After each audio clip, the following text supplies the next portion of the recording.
Powerlifting. So, what's the right word? Just petty.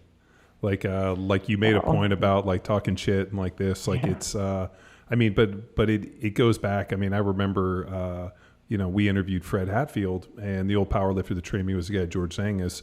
And when I talked to Fred and I had mentioned that I trained with George, he was still pissed at George that George had somehow screwed him out of money at some contest. Oh yeah. And like, they were still mad about each other. Yeah. And like Louis and this, I mean, like Louis, basically mad at dudes for like 50 years. And he's like still mad. Yeah, he's still mad. I switched federations as far as hosting competitions. I switched back to the APF, and Louis just is like, he's like, I can't support it. I can't do it. And we went to breakfast just recently. I went to breakfast with Louis and Doris, and they were explaining to me, he was explaining to me like why, and it stemmed from a thing that happened literally back in the 70s. Something like that Ernie France, like their team, like kind of like sabotaged the West Side Crew. And, somehow it's like, he thinks that they sabotaged them. And so he's just real mad about it. And so he just can't bring himself to support meets that, or send lifters to my meets that are like APF. And I'm just like, oh my gosh, so it's not anything new, obviously. It was that way back then. It's just, it seems new because people put it out online all the time. They got to talk about like the things that they're mad about or things that they hate or whatever. But so it's always been that way, but it's still probably is better maybe than a lot of other sports, because I remember getting into powerlifting and being relieved. I was like, oh my gosh, like bodybuilding felt so competitive and so, selfish, and like, everybody was kind of like cutthroat and whatever. And nobody was like really like, there was no camaraderie.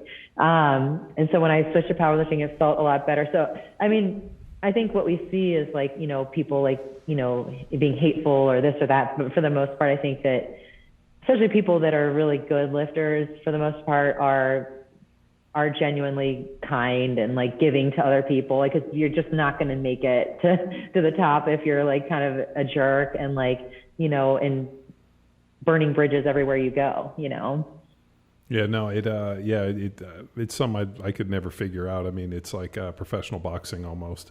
And it was amazing where I'm like, man, like the purses aren't very big. Like dudes are winning $500 for a show and people are like fucking attacking people. I'm like, man, like these are local contests. So it's, and then, the idea of federations and like, I'm better because it just was really interesting where I'm like, man, this feels just real, like complex. It doesn't feel like it's about like a bunch of people just getting together to see who's the strongest individual. Yeah. And I don't want to be that guy that's like, I don't want to be that person that's like, back in my day, it was so much better. But there was like I said, there was like, everybody lived in the APF or people lived in like the USAPL or something. There wasn't a lot of like a whole bunch of other, there were like real small little like federations, but they weren't popular at all. Like, so for the most part, everything was like, I would consider pretty united. Now it's just literally, it makes me sad because there's just so many federations. Everything's so split up that it's hard, because here I am running the women's meet where it's like, we're up to like, more than $12,000 in prize money that we give out for women.